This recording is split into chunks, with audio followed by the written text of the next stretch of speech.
All right, welcome to Legal Tech Week, our weekly journalists roundtable where we hash out the top stories or most interesting stories in legal tech and beyond that as well.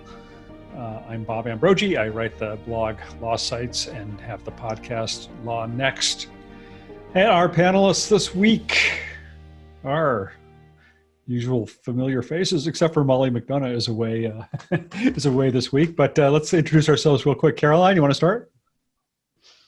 Hey there, Caroline Hill, Editor-in-Chief of Legal IT Insider, global legal tech publication. We're based in the UK, and increasingly on-screen interviewer, webinar, all things live interview. Yeah, it seems. We can talk about that a little bit more. But Zach. Hey there, everybody. My name is Zach Warren. I'm the editor-in-chief of ALM's Legal Tech News, also steaming in a bunch of other ALM publications like The American Lawyer, Corporate Counsel, Law.com, etc. All right. Victoria Hudgens. Hey guys, my name is Victoria Hudgens. I'm a reporter also at ALM where I write for the Legal Tech News about the intersection of technology and the law. And Victor Lee.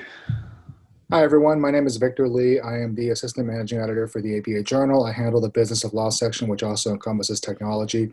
And my usual disclaimer is I do not speak for the ABA or the ABA Journal. And today I do not speak for AT&T in case my internet goes out. Or Major League Baseball. You're not. Oh, I definitely don't speak for them. No. Joe? Yeah, Joe Patrice from Above the Law and the podcast Thinking Like a Lawyer and the ATL special COVID cast podcast too. And, that stuff like that. Okay. I got nothing else. That's plenty. And Nikki. I am Nikki Black, the legal technology evangelist with My Case Law Practice Management Software. I'm a legal tech columnist and speaker. I write a monthly column for ABA Journal, bi-weekly column for Above the Law, weekly for the My Case blog, and weekly for the Daily Record, among other outlets. So we always exchange some emails in advance of the show every week discussing what we want to talk about and some of the topics that have interested us. And I've had such a crazy day today that I'm just looking at these emails now. So I wish I could say I was better organized today. But one thing I think we can all agree on as a topic of some interest is not something that happened this week, but something that's about to happen next week, which is the ILTA conference, because that is, I've always thought of it as the largest, or certainly one of the largest legal technology conferences in the world. It's always quite a production in real time, in the real world when it happens. So it's moving virtual next week. We had there was a little bit of a press briefing earlier this week where they gave us a little bit of an overview, but it's a pretty ambitious schedule they've put together. They've got a basically 24/7 schedule over the next week, although a lot of that is kind of pre-recorded or replays of recorded sessions and other kinds of things. And they're really trying to appeal to a worldwide audience.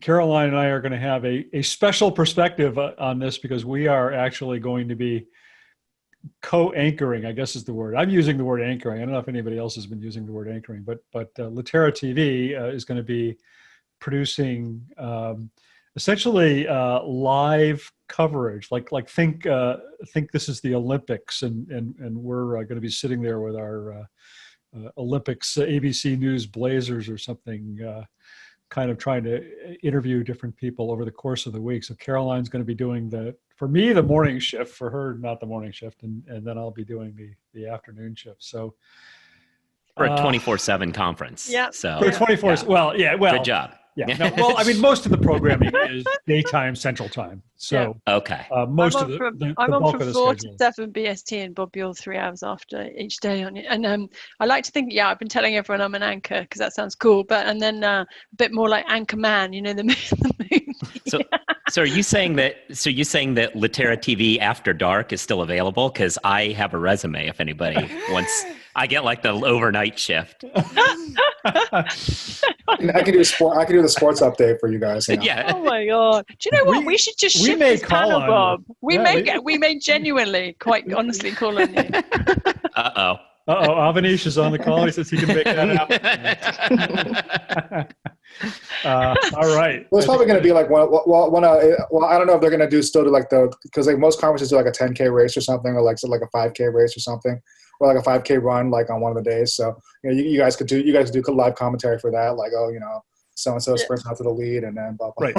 Yeah, I think the idea is that we're going to do, so we're being a sensible person. So we're going to pick out, we're doing commentary and analysis from the day, and the idea is quite was a good one, and one that I share, which is that we need to, obviously ILTA has had this huge struggle of not of their own fault, of having to adjust to this virtual conference. We all love ILTA. I love ILTA anyway, going to the actual conference, and half of it is the interaction, and this year they've really struggled with how to recreate the stuff that makes people want to turn up, and actually makes people want to listen to the session. So we're Latera TV are doing this thing to try and make it interactive. We're going to hopefully be chatting to people who have spoken during the day, or just bringing our own reflection on their sessions, and genuinely I think this panel is fairly portable. I think at some point we should definitely just shift it when you need to keep your mobiles on, but That's right. I think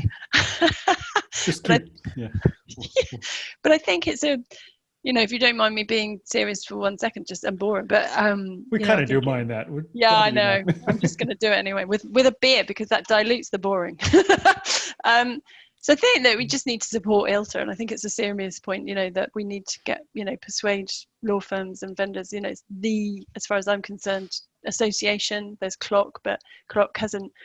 I don't think, it's not as widely representative. And I think ILTA, we need to support it, or the vendors who have paid already a load of cash to make this thing work will not be doing it again, potentially. I mean, I'm speaking very bluntly, and ILTA probably wouldn't agree necessarily with 100% that sentiment, but I think it's, I think it's a critical moment, and we're trying to do our bit, I think, to try to help it fly.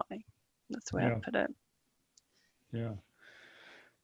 I mean, I think one thing that's interesting that they've done, again, I think we've talked before about about one of the problems with the virtual conferences, trying to recreate that social aspect to it, which you really lose. And I haven't seen anybody so far do a good job of recreating that. We talked a few weeks ago about some of Nikki's ideas about how to do that using avatars, yeah. And as far as I know, ILTA is not using avatars, but they are using they do have a couple of cool things. And I don't know and I think, Caroline, if I get it, your husband is involved possibly in one of the cool things. So I think I, like most married couples, obviously don't talk to him an awful lot. So don't ask me for an awful lot of detail. We are working, we tried said a while ago to ILTA, we can help you to build a platform to try to connect CIOs and vendors, and the ambition is to create this platform for next week, which I should know more about, where we can do just that. The idea is that it's not good enough to just go to a virtual exhibition hall where you see the logo and you kind of go, hey, and have these, like, you actually need to make CIOs need to make their time available to the vendors in real time during the conference, and we're working on a platform, still working on it, to be honest with you, to make it possible. You're not supposed to tell us that part. It's really complicated, but they will be able to connect, and I think it's about, without banging on about it, but I think it's about that mentality as well, that CIOs need to do that. They need to make the time, they need to open up their diaries in real time, and they need to connect, and we're trying to create we're creating the platform to enable them to do that. Good. One other thing they're doing this thing called hallway hang, I think, if I have it right, which is sort of like chat roulette. It's like this random, you're going to go into it and just be randomly connected with somebody else who's registered for the conference for a virtual chat session. So that's interesting. Hopefully not exactly like chat roulette. No. That could go either really well or really badly. Yeah, right. I don't know. what is that one from years ago? It's like chat roulette, but it had a different name. I think it started with an E. I think it's still around, but it doesn't always go Yeah, well. they're not usually used for conference No. socializing, but You need to have some kind of something in common usually, don't you? Or, like something that makes it a valuable use of your time and theirs. I think that's the key, isn't it? You don't want to be spending just time with people just for the sake of time. We're all busy people, but if we can make it useful time, that's the key. Yeah. So anybody else have thoughts on ILTA or virtual conferences or? Yeah, I mean, the ABA just had its annual meeting virtual, and I mean, we were all skeptical whether that was going to work, especially with the House of Delegates vote. It's just, how do you manage something like that on such a grand scale? But in some ways, it did work better. I mean, from a reporter standpoint, it was nice having everything available immediately, being able to, because you didn't have to worry about, did I record? Do I record the session? Do I not record the session? What if I don't take the right notes? If I don't get the right quotes or whatnot? So it was all there. You could just go back and check it immediately. So from a journalist standpoint, covering it, it was actually, it worked out better than we could have imagined. But obviously it does lose something, like when it's just a bunch of basically Zoom presentations, and you have to make of it what you will. But then again, I also wonder if some of the people that we were able to get, I don't know if we would have been able to get them had it been like a live conference. I mean, like Bill Gates spoke at one of the sessions, Justice Breyer. So I mean, maybe we still would have gotten Breyer, but I don't think Bill Gates would have shown up to the ABA annual meeting. I mean, that's right. Yeah. Well, I got a press pass to the Connecticut Bar's Avatar conference in September, so I'll let you know how that goes. I'm excited about the Avatar. Yeah. Oh, that's the one you were talking about. Yeah. Yeah, and I have a press pass to it. I'm super excited about it. I can't wait to have my little avatar and run around. And can you share your avatar when you got it? Can we see what you look like? I think. Absolutely. I'm sure to look a lot younger and taller than I do, but we'll see. Maybe even blonder. Yeah. I actually only went to one ABA annual meeting program, and it was a very good program, but I was surprised. I didn't actually realize during the program that it was pre-recorded.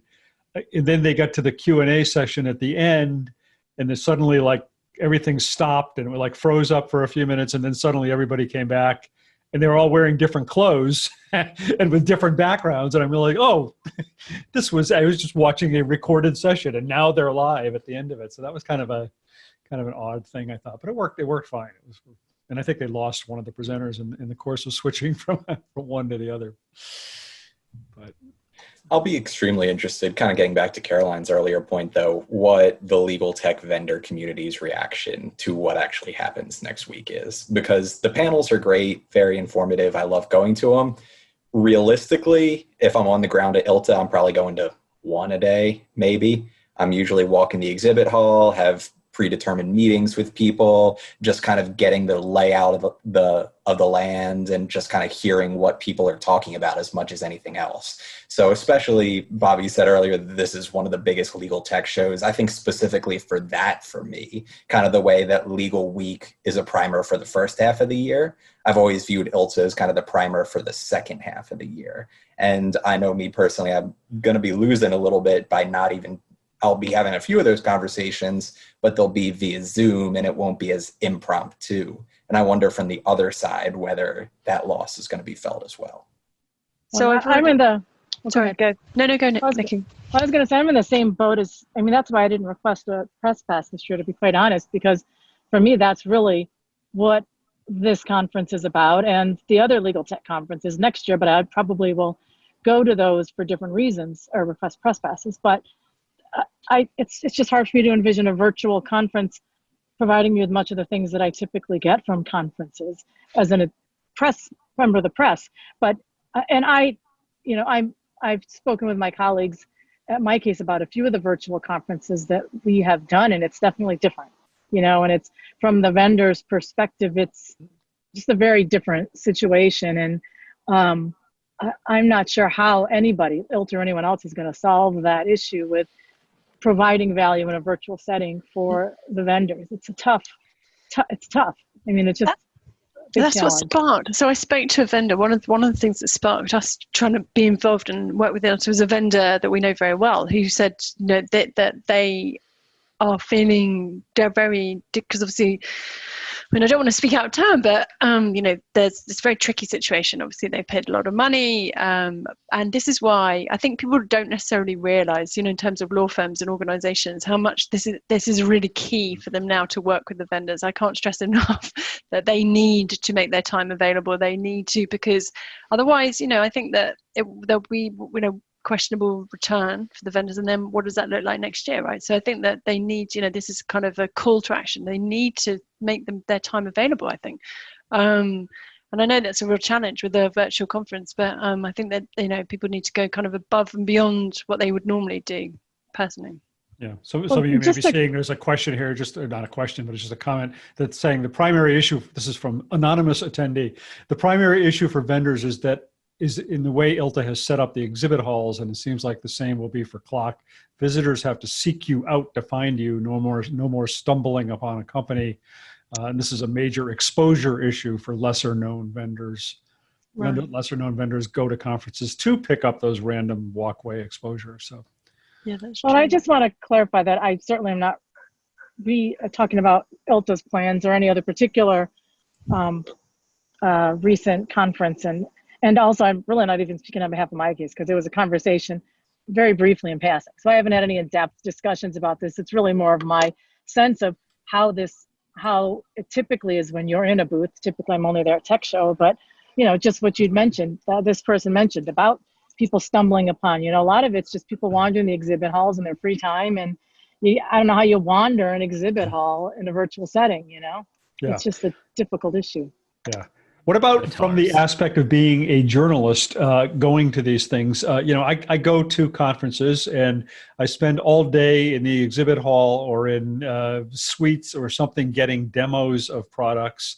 And often I'm just like standing at a booth where I really can't even see the screen all that well or take notes. So now I've already started getting some, demos of products, but I'm getting them online on Zoom, and which I much prefer a Zoom demo. Maybe they take more time to orchestrate and set up and everything, but I can take notes. I can record it if I want to, or whatever. So, do any of you have thoughts on that? I feel like it has some pluses and minuses, because I definitely think you get more clarity into what a solution is. It's much cleaner. You're able to really dive in a little bit more than, like you said, just standing kind of in a corner and not really being able to sure what you're seeing. On the flip side, I found that a lot of those are very streamlined. They have the points that they want to hit. It's less of a conversation where you're really able to interject your questions and kind of learn what they're thinking a little bit more about topics that maybe aren't that particular technology. So really kind of the give and take, at least for me. Yeah. Yeah. And the running around, I find a distraction. I don't know if anybody else is quite as bad as managing their time during these conferences, but I always either, usually overbook and then end up like Las Vegas a couple of years ago was the worst, where I was literally running from one appointment to the next and late and hot, and so at least this is easier to schedule in your, and like you say, your desk with your so. But then it loses that energy inevitably in that personal. Then I'm starting to love, and I think we're all probably getting better at developing relationships over Zoom. It feels much more natural to me now. Yeah. There's so many conversations that occur after hours, though, that are so fascinating to get a sense of what's happening in the industry. Someone else told me at the last conference, someone who was the head of a legal tech company, that it's hard staying up late, as we get older, but that's where some of the best deals happen is, at 11:30 over a couple drinks. And it's just, there's a synergy there that I think is difficult to recreate online. You can't. There's no recreating that, I think. I mean, that's the greatest loss in all of these conferences. And hopefully we get back to the before times at some point in terms of conferences. Did you see imagine being next to other people? Being next to other people and like within arm's length and having drinks and laughing at each other, and I just envision now whenever I laugh that they're just like streams of germs emanating from me, and like, Did you I may see? never have a drink with you again. No, me. Did you see Avanisha's comment to Joe about Litera TV? He says, Yeah. Joe, you've got your you've got your late night slot on to Litera TV. I know. That was when I made the sound. I realized that Okay, maybe I love that. I'm a my fan. joke went too far. No, I want this to happen. Vote to make this happen. Yeah. So maybe we should move on to some other topics here. Victor, you raised this one. It wasn't your first pick, but it was something you mentioned that I think is kind of interesting. Is the BlackBerry maybe is going to make a comeback, or what? The favorite device for years of lawyers. Yeah, well, that's the thing. It's like I know lawyers who love BlackBerry and still love BlackBerry and have been hoping BlackBerry would make a comeback a la Crystal Clear Pepsi, although that didn't last. And I'm very disappointed about that because I'm like one of 5 people in America who loved Crystal Clear Pepsi.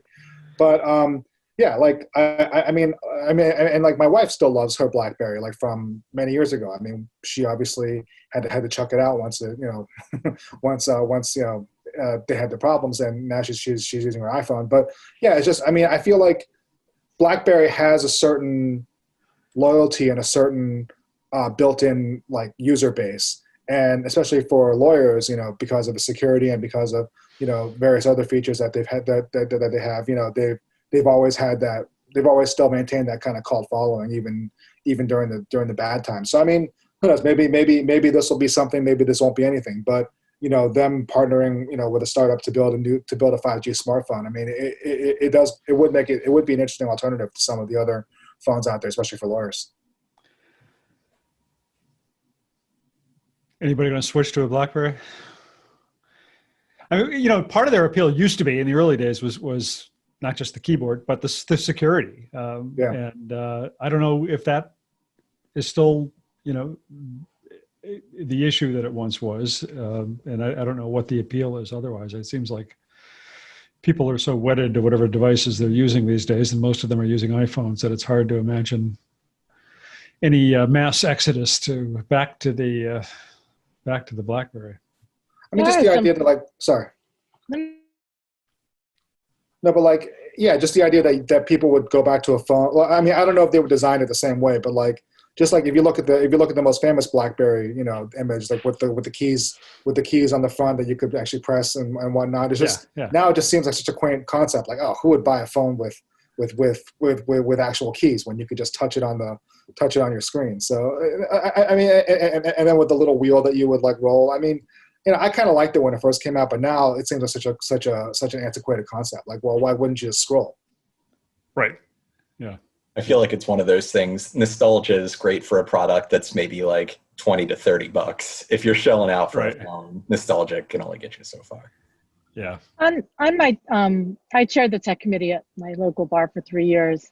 I just had to give that up to go to the board of trustees. But there are 2 lawyers on it that are very tech savvy, and one was like a former programmer, and he he clung to his BlackBerry until maybe about a year ago. Like, he really liked it.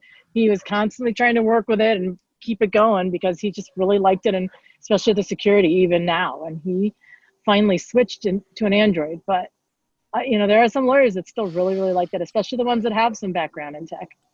So it's interesting. So this was kind of an off week for Joe because you actually wrote about some stuff other than the law school admission test. Yeah, which I still wrote 6 stories about that, but I also wrote stuff about other topics. And one of the interesting ones that I wrote about this week, I thought, was Kira Systems, which does contract analysis work, actually is doing kind of a pro bono effort on their own. They're working with Campaign Zero, which is a police reform movement, to break down and use kind of their AI-driven data analytics to look at different police union bargaining agreements and to find language that they can then highlight to the press or whatever that does things that are problematic. For instance, these union agreements tend to be where you find provisions that say, oh, you can't talk to an officer who's accidentally shot somebody for quote unquote accidentally shot for like 72 hours or something like that. And those sorts of provisions are in there, and utilizing, there's hundreds and hundreds of them around the country, right? But you can plug them into Kira and it will pop through, and using its machine learning, be able to say, this one here, this language, this is clearly a provision in Bumble, wherever, that says this, which is a good tool. And then they can now put that on their website. You can search individual cities and find out what your local place does without having somebody dig through everything by hand, but with the help of Kira. And so it's nice to see a kind of legal tech do the pro bono thing. We talk about lawyers need to do that all the time, but the tools that we create can do a lot of good out there. And so I thought it was interesting that an interesting project. Yeah, I think that's really interesting. I mean, it's another example. I wrote about, and I think somebody else on this call wrote about it a while ago, a couple of weeks ago, about how e-discovery software is being used to search through COVID research, medical research literature to look for certain trends or patterns or kinds of information or whatever else. Maura Grossman, who's developed technology up at the University of, is it Waterloo? Is that where she is? I think her platform is being used. I think I wrote about it on Above the Law, as a matter of fact. Her platform is being used by medical research up there, and Relativity's technology is being used by some medical researchers in the United States. So it's interesting when you see these legal technologies designed for legal spill over into other uses. Any other insights or thoughts on that before we move on? We're seeing all the BlackBerry's users coming out in the chat here, or at least spouses of BlackBerry users. Nobody's admitting to it themselves directly. I spouse uses it as well. Yeah. Victoria, did you have anything this week? Yeah, I saw an interesting article from my colleague at the Texas Lawyer about, they did a survey of roughly over 2,000 lawyers in Texas. They found a lot of them said they didn't want virtual jury trials for the matters. And they spoke to a judge in Texas who said she was, quote unquote, bummed about so many attorneys saying they didn't want to have a virtual jury trial. But she said it made the driving factor for that is that the lawyers may have clients who say they don't want virtual jury trials because they're not sure of how they can keep the attention of jurors that are just zooming in during a trial and making sure that you can make sure that you get your point across to them. So I thought it was kind of interesting to see, some people may say hey, we may see the use of virtual jury trials perhaps beyond COVID-19 for maybe civil matters, or maybe to just put a little bit less stress on the courts. And from this report and survey, it looks like attorneys do want to go back to normal and kind of having the in-person voir dire and trials. So something kind of interesting to note. I'm not surprised at all. I mean, so I reported, I think probably a few of us reported on the Florida virtual hearing, which was a one-day sort of test, as it were, albeit that it went well, and I think the judges were very complimentary to everyone involved.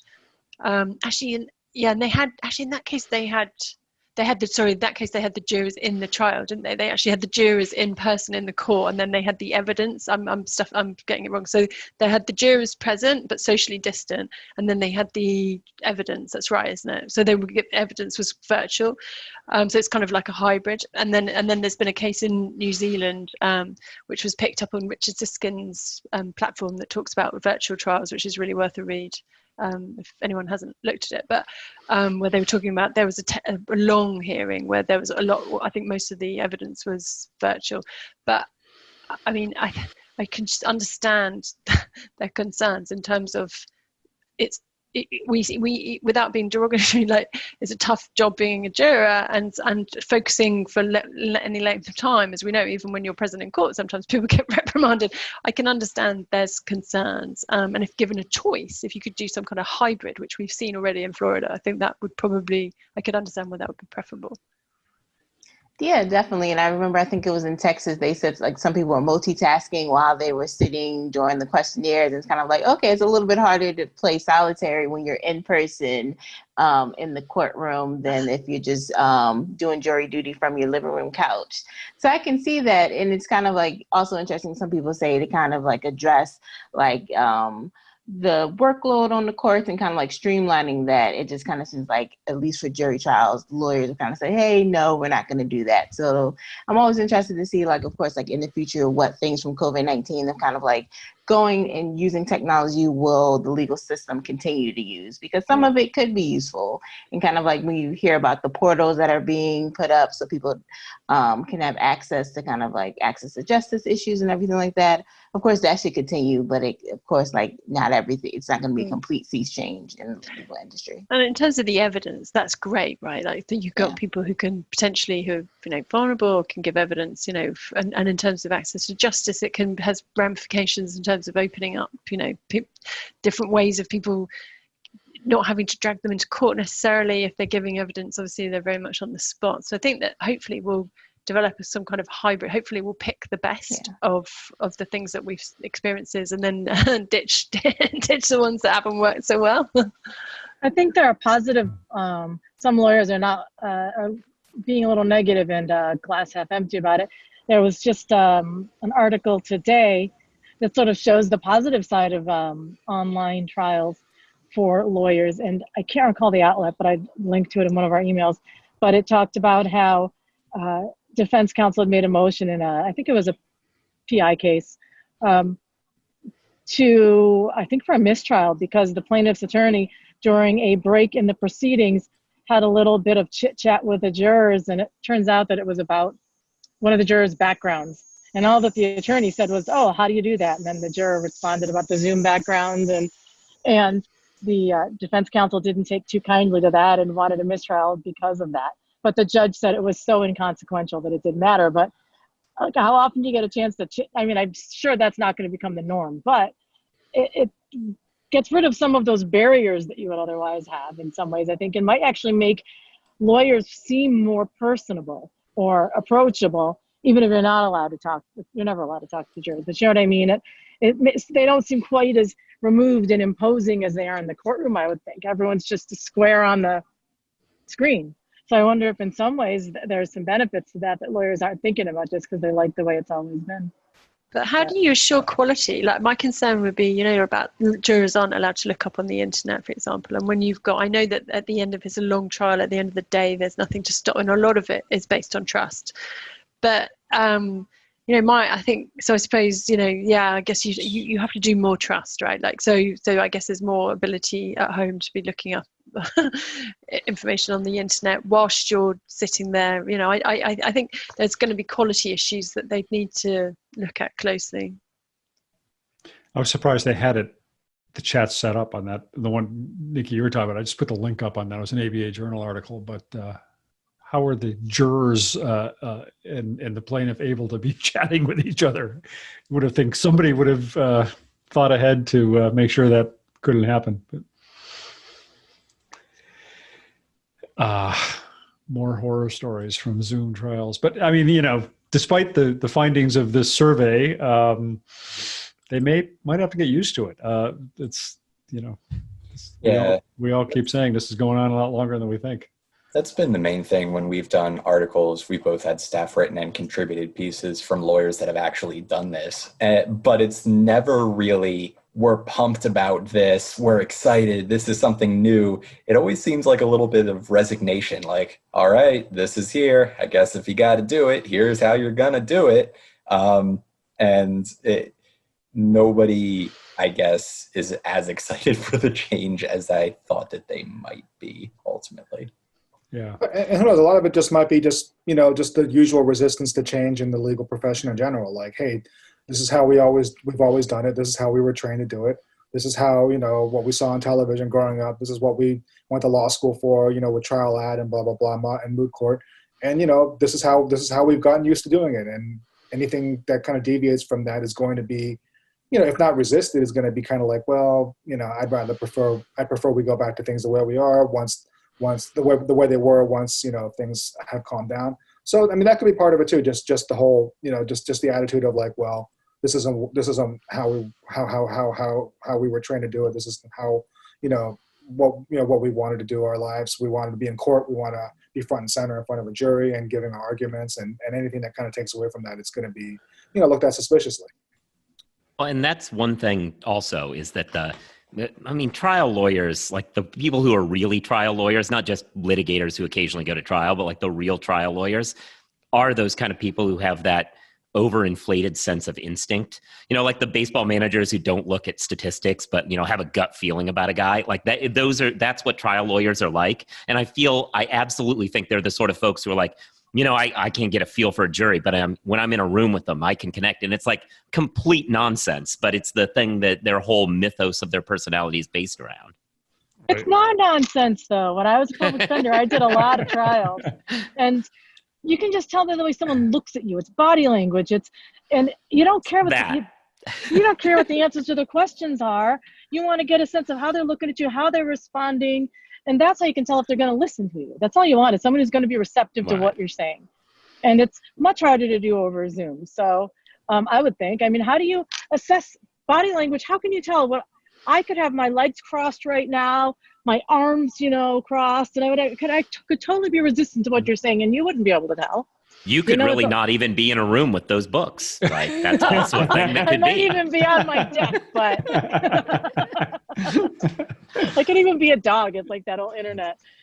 What's that saying? The internet doesn't know you're a dog. No one knows you're a dog. Yeah.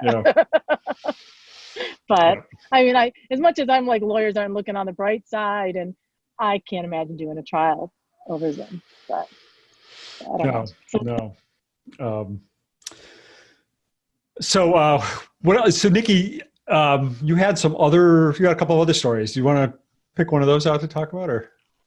Well, the first one I read was just a bunch of statistics, but I feel like I've talked about that before. And the other one that really caught my eye subsequent to that was Sharon Nelson from the the blog called Ride the Lightning, posted a link to. She just posted a short post with a link to a ZDNet blog post about the 20 most dangerous crimes that artificial intelligence will create. And that really caught my eye because AI is so interesting to me, in the intersection of AI and the law, both in terms of what it can do for lawyers in their practice, but also how it intersects with criminal. I was a criminal defense lawyer, so I'm always fascinated about those things. And so I was just super interested in the different crimes that they talk about. And there were really 4 categories. AI-enabled crimes of high concern, which include deepfakes, driverless vehicles as a weapon, tailored phishing, disrupting AI control system, large-scale blackmail, and AI-authored fake news. Then there's AI-enabled crimes of moderate concern, misuse of military robots. I kind of feel like that should be high concern. I feel like that should be a little bit. Not moderate, but snake oil, data poisoning, learning-based cyber attacks, autonomous attack drones. Again, I feel like that's of high concern. Autonomous attack drones, denial of access to online activities, tricking face recognition, and manipulating financial or stock markets. That also seems like a high concern one to me. And then last but not least, low concern. Burglar bots, evading eye detection, AI-authored fake reviews, AI-assisted stalking, forgery of content such as art or music. But so it just was interesting to me, all these categories, some of which I'd certainly never thought about. And I feel like I think about this a decent amount, especially because of all the sci-fi I've watched. But I just thought it was interesting. So many different areas of AI's got so much potential for good and so much potential for bad. So that really caught my eye. I'm not sure how AI generated fake news is a crime, but that's a whole other issue, I guess. But with the GPT-3 stuff, that was the biggest thing, one of the biggest things that came out, the potential for you to just sort of give it a few bullet points and then it produce a whole bunch of complete nonsense, and then to flood Facebook or to flood whatever platform it is, with a whole bunch of fake news, which when you're talking about within the context of a political campaign or whatever it might be, Bob, you're laughing. Yeah, so I think it could be I understand why that's a big concern, because the volume, the sheer volume that it can create, the human being, obviously we're limited. This is not. I think I mentioned this before, but one of my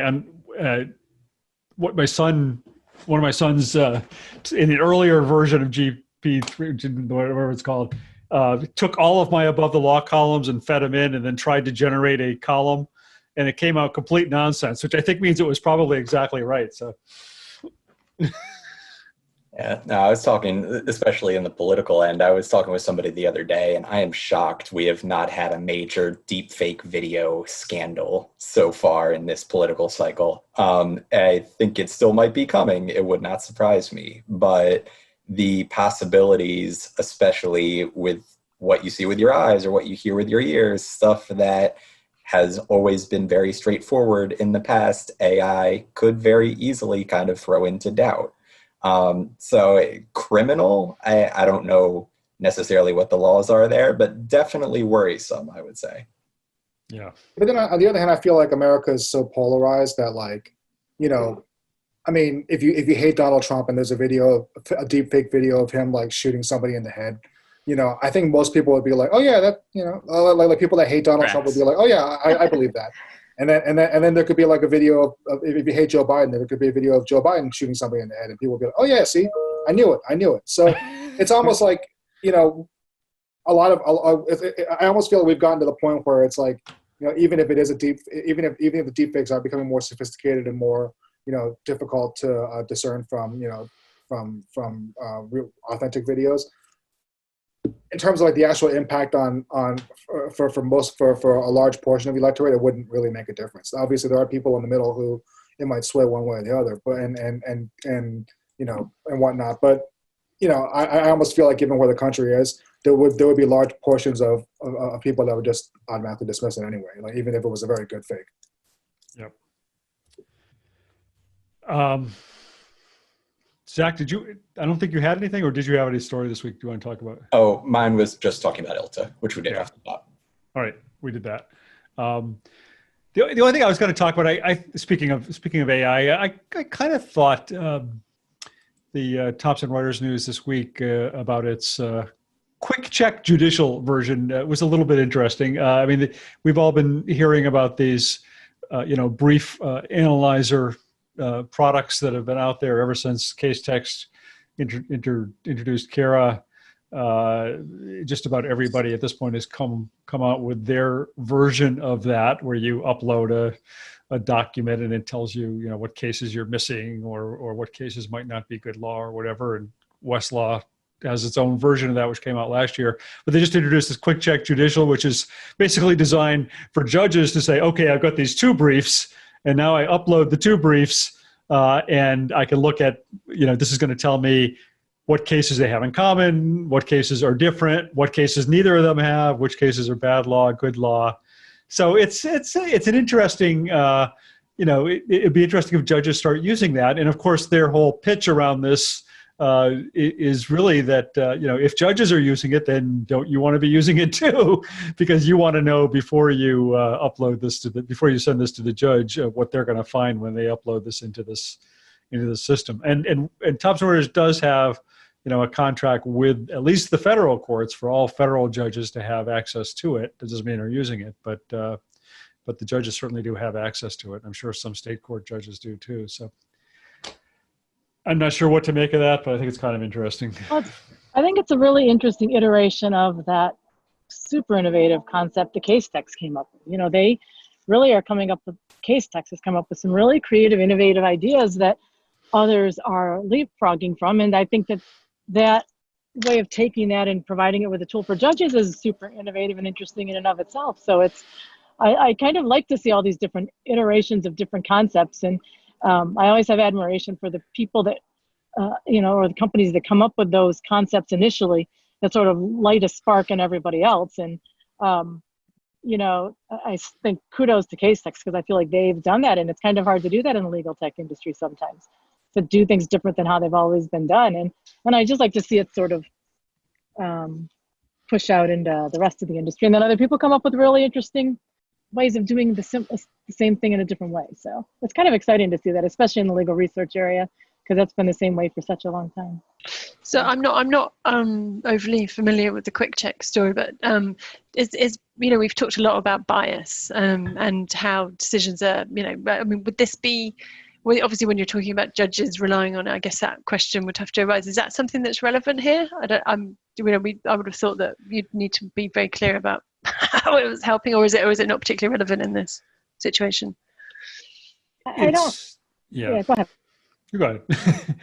Well, I was just going to say, I don't see, this is a situation where they're using natural language processing to compare documents, and bias is usually, I think bias creeps into coding in a multitude of ways. But in this particular case with natural language processing in the legal context, just comparing two docs, it's hard for me to see how bias creeps in, but I may not be, there may be something I'm missing on that.